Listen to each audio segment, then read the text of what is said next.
lá.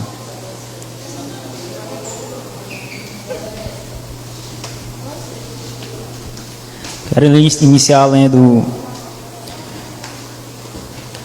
3 versículos do capítulo 6 de Isaías,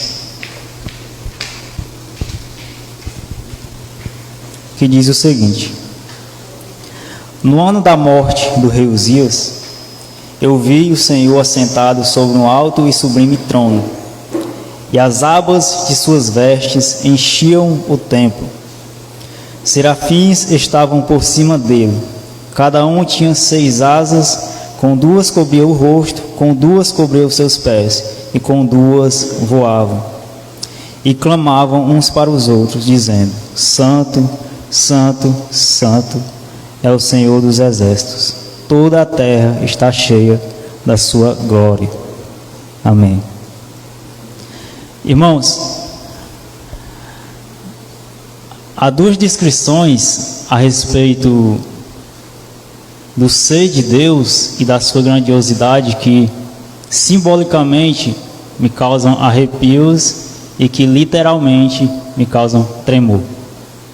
Essa que nós acabamos de ler e a descrição que João faz em Apocalipse da pessoa de Jesus Cristo. Com grandiosidade eles são descritos que nós sequer, sem um estudo minucioso da palavra, conseguiríamos discernir o que tanto o profeta como o apóstolo João nos deixaram escrito a respeito da pessoa de Deus e da pessoa de Jesus Cristo. Glória a Deus. Então, irmãos, nós estamos vivendo em um tempo onde Deus, ele parece ter apenas um atributo, ao menos é o mais citado e é o mais buscado, entre aspas, que é o seu amor.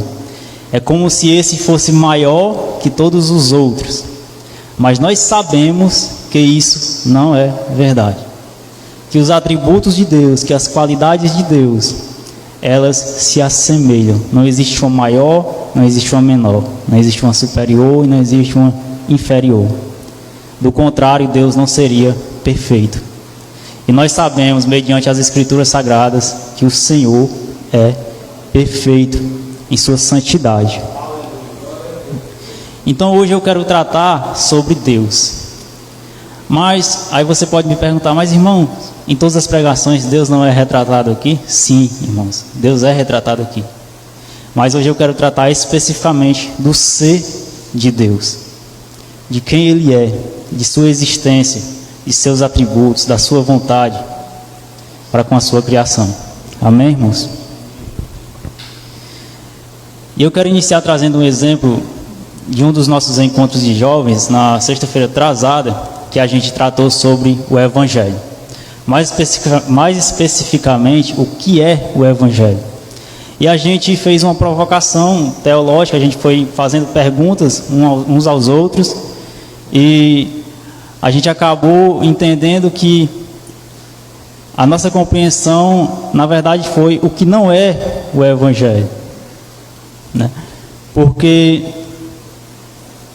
o Evangelho que nós temos recebido ultimamente, ele é um Evangelho reducionista. Ele é montado em cima de um conjunto de regras e normas do que nós podemos ou não fazer. É isso que nos rege, que tem regido o povo de Deus. Mas nós entendemos naquele momento que isso não era o Evangelho. Porque o Evangelho de Jesus Cristo, ele é glorioso, irmãos. Ele é glorioso. Mas nós, como reducionistas que somos, encaixamos ele ao nosso padrão, aquilo que nós queremos fazer, segundo o que nós decidimos que é certo para as nossas vidas. E eu entendo que isso acontece porque nos falta um estudo fiel e sincero a respeito do ser de Deus, da pessoa do Deus Criador.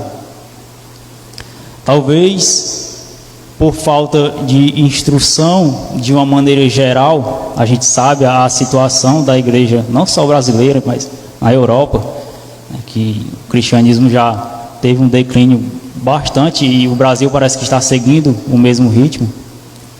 A gente tem relatos de muitos avivamentos, né, ao longo da história, mas se você procurar no Brasil especificamente, você não encontra um. Você encontra alguns pequenos movimentos, mas movimento eu não me refiro a oba-oba, eu me refiro à mudança, irmão. Alguns dias atrás nós estávamos conversando ali após o culto, eu, o pastor e o Átila, e a gente falava sobre isso, porque o verdadeiro avivamento, e a gente estava falando de oração, que é o que gera esse avivamento, ele impacta toda a sociedade, irmãos. Porque é a igreja, através do evangelho, que molda, né, o caráter humano. Mas o que me parece muitas das vezes é que nós estamos encaixando Deus no nosso contexto e não se encaixando ao contexto bíblico de quem Ele é. Eu não sei se os irmãos se recordam de uma pintura do Michelangelo, onde ele representa Deus e o homem, né? A pintura se chama A Criação de Adão, e ali você vê Deus com o toque do seu dedo, tocando lá o que é supostamente Adão. Só que eu ressalto aqui que eu identifico isso na visão ateísta, né? Onde nós temos criado Deus à nossa imagem e semelhança, sendo que nós que fomos criados à imagem e semelhança do Criador. Então Deus se tornou para muitos de nós o que nós queremos que Ele seja, como a gente já está cansado de ouvir em algumas pregações, o mordomo, certo? E tem um dito popular que se encaixa bem aqui, que é: a voz do povo é a voz de Deus. Daí você já tira. Não é mais Deus que nos conduz, né? É nós. É a nossa voz, é a nossa vontade que conduz Deus. Ou seja, totalmente contrário àquilo que nós aprendemos nas Escrituras a respeito de quem Ele é, né? Da sua perfeita vontade.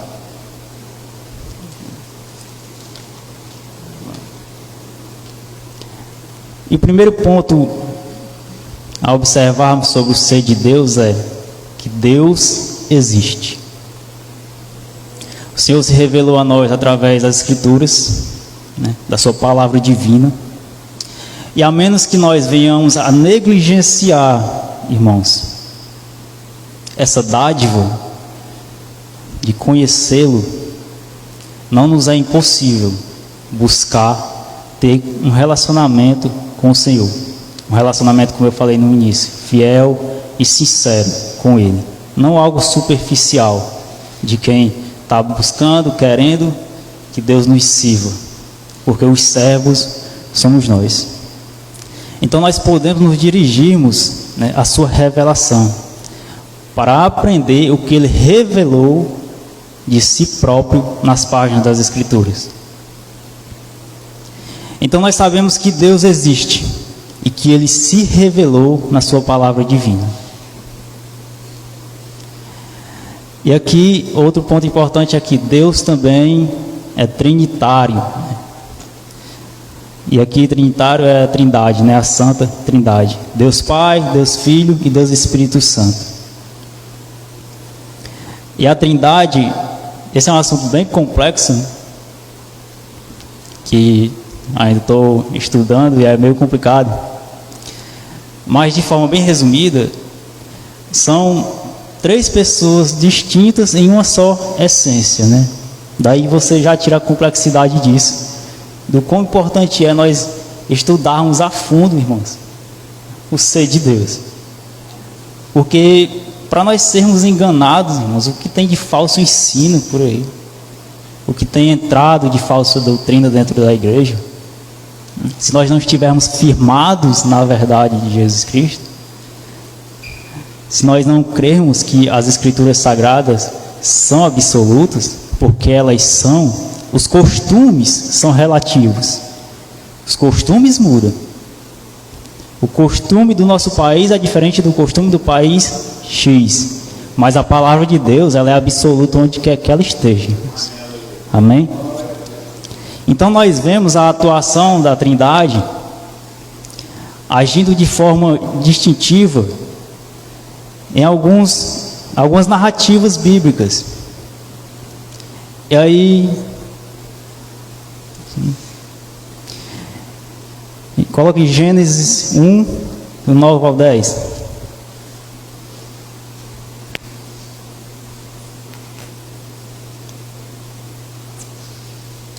E disse Deus: ajuntem-se num só lugar as águas, que então debaixo do céu e apareça a parte seca. E assim foi. Aqui está a primeira pessoa da Trindade, Deus Pai, o Criador, exercendo o seu papel de forma distintiva das outras duas, das demais. João 1:3.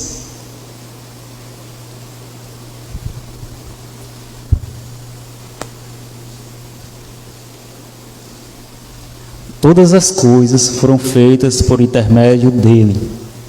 Sem ele, nada do que existe teria sido feito. Deus Pai criou todas as coisas por intermédio de Jesus Cristo, segunda pessoa da Trindade, a qual tudo que Deus criou, criou por intermédio dele, né? Tudo para a honra e glória do seu nome. Coloca em Gênesis 1:2 para a gente ver a ação do Espírito Santo, que é a terceira pessoa da Trindade, que também age de forma distintiva.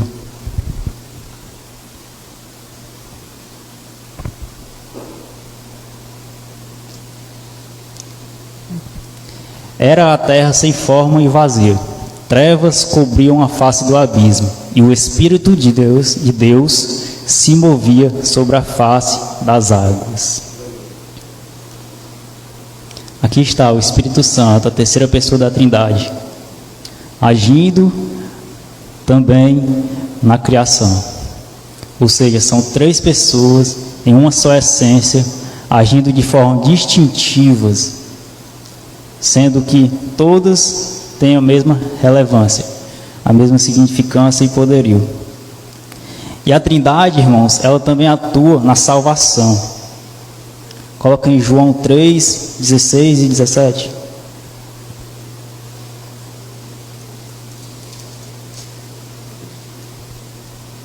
Porque Deus tanto amou o mundo, que deu o seu Filho unigênito, para que todo aquele que nele crê não pereça, mas tenha a vida eterna. Pois Deus enviou o seu Filho ao mundo, não para condenar o mundo, mas para que ele fosse salvo por meio dele. Agora João 6,36.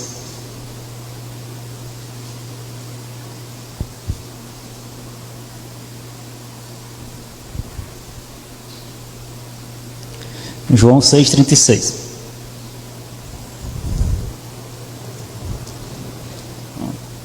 Mas como eu lhes disse, vocês me viram, mas ainda não creem. Aí tu coloca em João 14:26.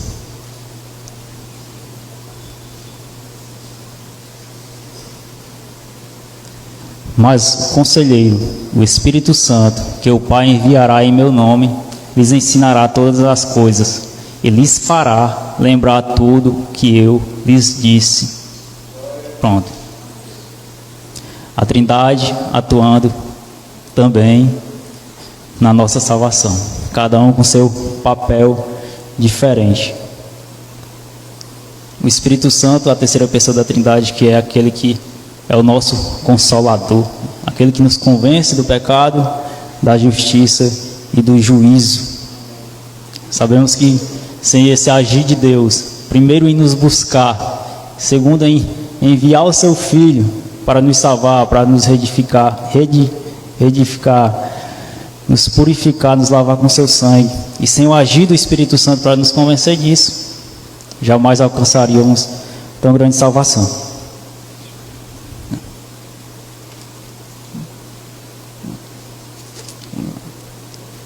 O segundo ponto é o conhecimento de Deus.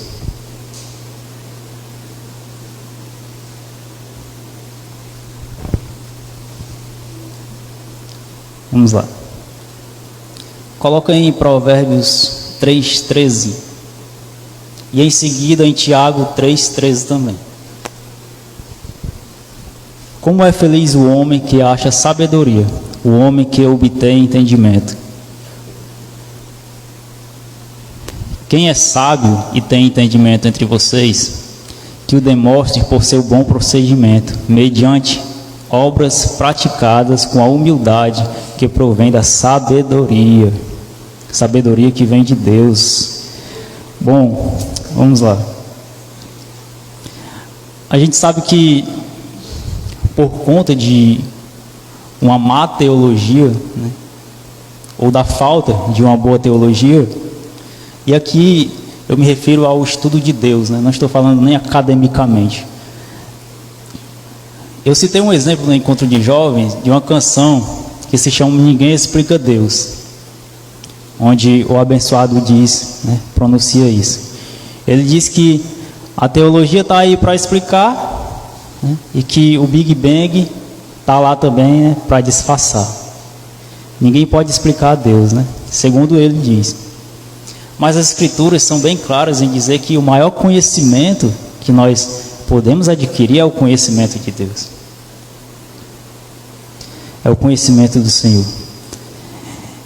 Então, irmãos, uma má teologia ela influencia negativamente o nosso relacionamento com Deus. Em contrapartida, uma boa teologia influencia positivamente.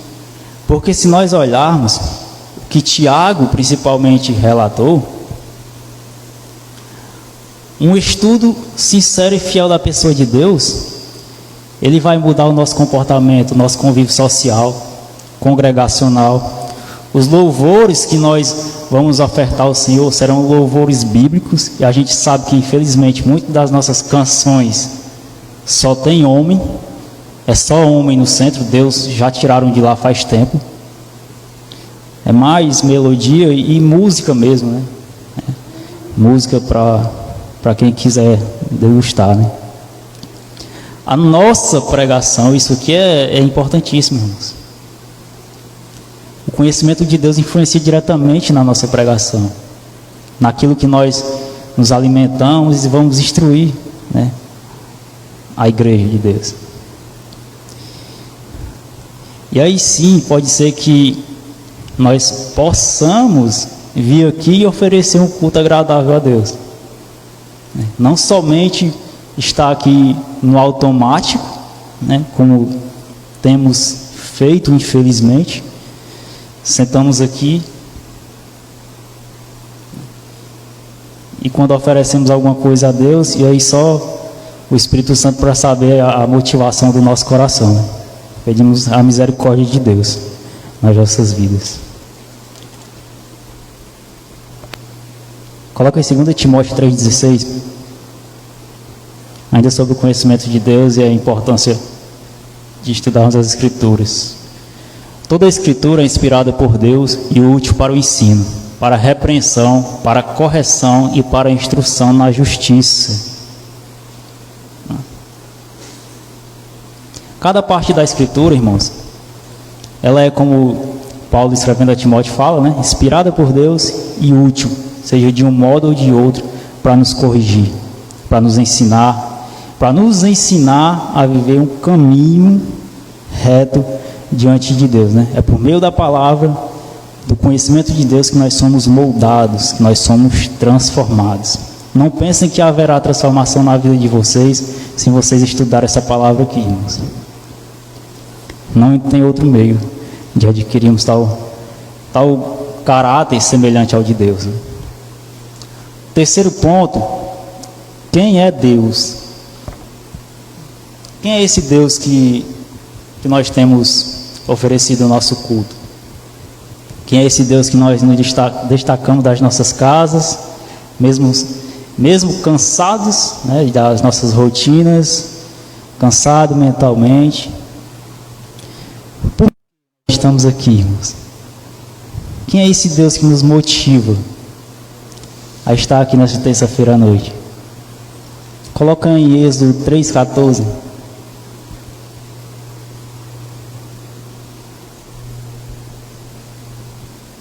Disse Deus a Moisés: Eu sou o que sou.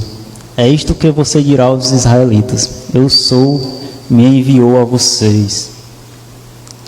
Aí a gente tem o diálogo entre Moisés e Deus, né, onde Deus se transfigura ele ali através da sarça ardente, a sarça de fogo.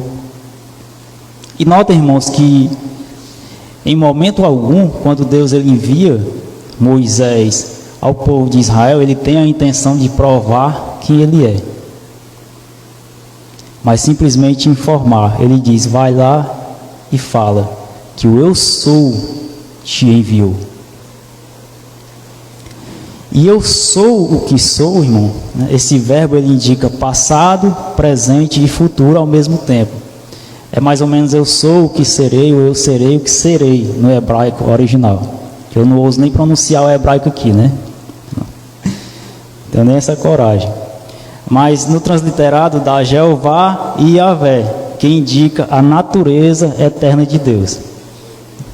Coloca no Salmo 96:2. Se não for o 96:2, é o 92, que a minha letra aqui é só misericórdia.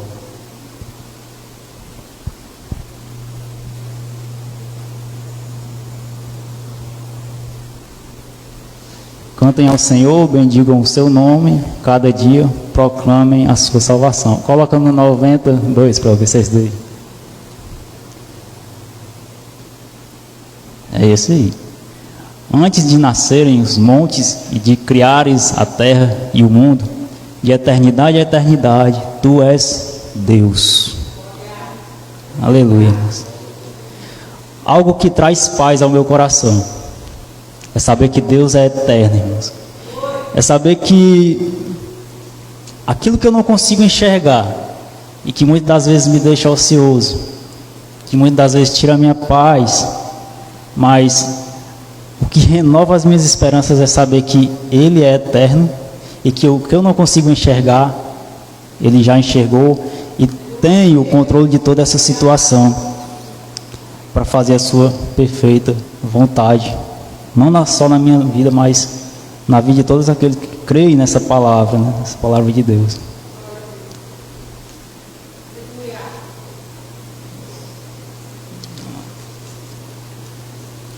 Quinto ponto: Deus existe e se dá a conhecer. Nós já vimos que por meio das Escrituras o Senhor nos permite tomar conhecimento de quem Ele é, da sua criação, dos seus atributos. E aqui a gente vai tratar um pouquinho desses atributos, se der tempo. Então cabe a nós buscar conhecê-los. Existe a responsabilidade soberana de Deus, mas também existe a nossa responsabilidade. A gente também não vai negligenciar isso, né? Coloca em Romanos 1, 19, 20.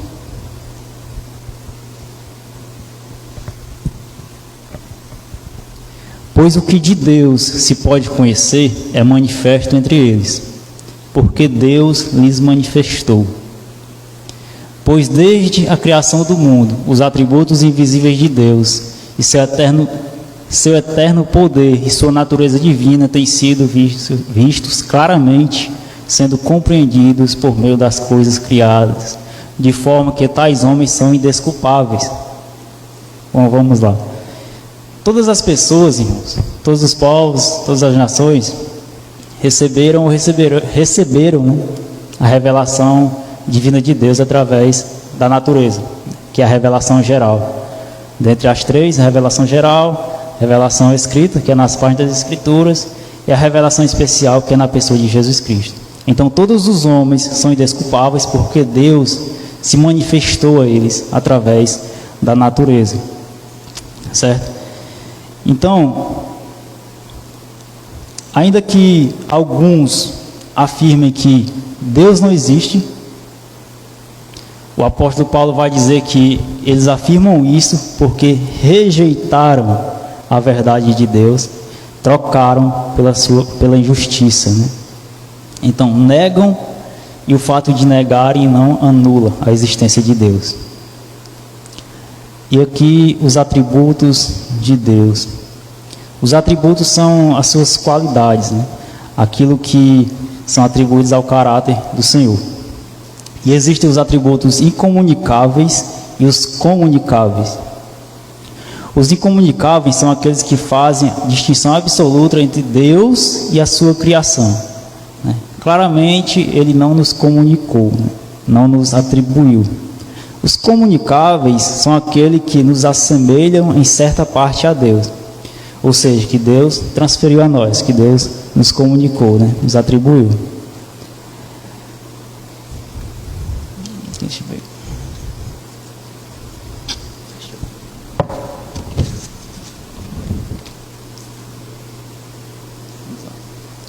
Atributos incomunicáveis. E aqui eu não defini, vou fazer apenas a citação deles. Tem 3 que são bastante conhecidos, né? Creio que todos já ouviram falar, que é a sua onipresença, onipotência e onisciência. E aí tem outros inúmeros, como a sua independência, né? Que Deus não depende de ninguém, né? Como nós somos dependentes dele e dependemos de outras pessoas, Deus ele se relaciona com uma trindade entre si, mas não depende de outros para ser criado, por exemplo. Ele é incriado, né? Ele é. A sua imutabilidade, Deus não muda, Ele permanece o mesmo para sempre, né? Na sua eternidade. E a sua eternidade, né? Como a gente já viu o salmista relatando, Ele é eterno, seus decretos são eternos. Sobre os atributos incomunicáveis, eu quero ler Jó, capítulo 1, versículo 1.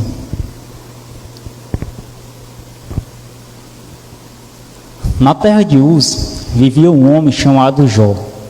Era homem íntegro e justo, temia a Deus e evitava fazer o mal. Bom, claramente a gente vê em Jó alguns atributos que Deus nos comunicou, né? Atributos esses que permitem que nós tenhamos um relacionamento com Deus e também com o próximo, com os que estão em nossa volta, que nós nos relacionemos com a nossa comunidade da fé, por exemplo, né? A comunhão. São atributos que o Senhor nos comunicou, ou seja, as suas qualidades, né? Então, cabe a nós, irmãos, decidirmos se nós vamos viver esse cristianismo, né? Pobre, até medíocre, que nós infelizmente temos vivido, ou se nós vamos realmente buscar, através das Escrituras Sagradas, conhecer esse Deus tão grandioso e se relacionar com Ele, se relacionar pessoalmente com o Senhor, né? Ter uma relação realmente de pai e filho, de servos, como somos, né? E vale lembrar que isso só cabe a nós. Ninguém vai se relacionar com Deus por você. No máximo que alguém pode fazer por outro é orar, instruir, né? Aconselhar, mas um relacionamento pessoal com Deus, ninguém vai fazer por você. A gente sabe que o brado de Cristo ele foi dado, o véu foi rasgado, e nós agora podemos se achegar ao trono da graça.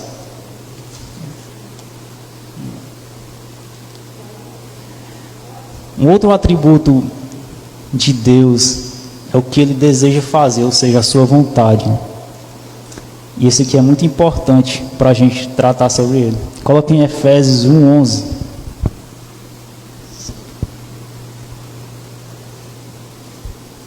Nele fomos também escolhidos, tendo sido predestinados conforme o plano daquele que faz todas as coisas segundo o propósito da sua vontade. Segundo o texto, Deus faz todas as coisas segundo o propósito da sua vontade. E a vontade de Deus é a principal razão para tudo que se sucede, para tudo que acontece, né, neste mundo e no outro. É Deus quem aprova, é Deus quem determina que aconteça a ação necessária na sua existência. As atividades de toda a sua criação. Tudo depende da vontade de Deus, né? Tudo está sob o controle da sua vontade, da sua soberania. Coloca em Apocalipse 4:11.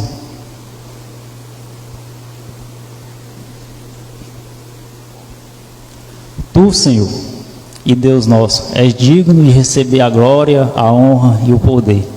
Por artes todas as coisas e por tua vontade elas existem e foram criadas. Romanos 13:1.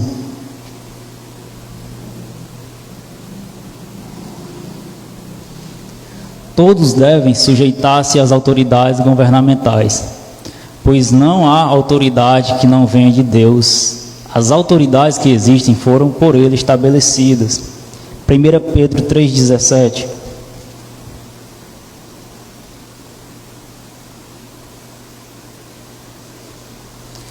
É melhor sofrer por fazer o bem, se for da vontade de Deus, do que por fazer o mal. No primeiro texto de Apocalipse, apresenta que todas as coisas foram criadas, né, pela vontade de Deus. Ele é o Criador, está lá em Gênesis relatado. A gente crê nisso por quê? Porque alguém nos provou? Não, por fé. Porque a nossa crença não depende de que alguém prove para nós a existência de Deus. Então, Romanos 13:1 fala que os governos humanos, eles recebem o seu poder de acordo também com a vontade divina. Seja para julgar uma nação ou para abençoar, estão lá porque Deus assim quis, porque Deus assim permitiu. 1 Pedro 3,17, né? Todos os acontecimentos de nossas vidas, irmãos, por mais que muitas das vezes nós não entendamos, nós batamos o pé e chega até a ser normal, né? Por conta do pecado, por conta da nossa fragilidade, da nossa dependência do Senhor, mas tudo isso está sujeito à vontade dele. Se assim aconteceu, foi porque Deus permitiu. Mas por vezes a vontade de Deus ela não se revela nas Escrituras. E aí como nós devemos agir? Por fé, confiando na sua graça soberana, confiando no seu poderio soberano. Somente isso que a gente pode fazer quando as coisas não andam conforme que a gente acha que deveria andar, né? Mas o que nós não enxergamos, Deus enxerga e tem o controle de tal situação.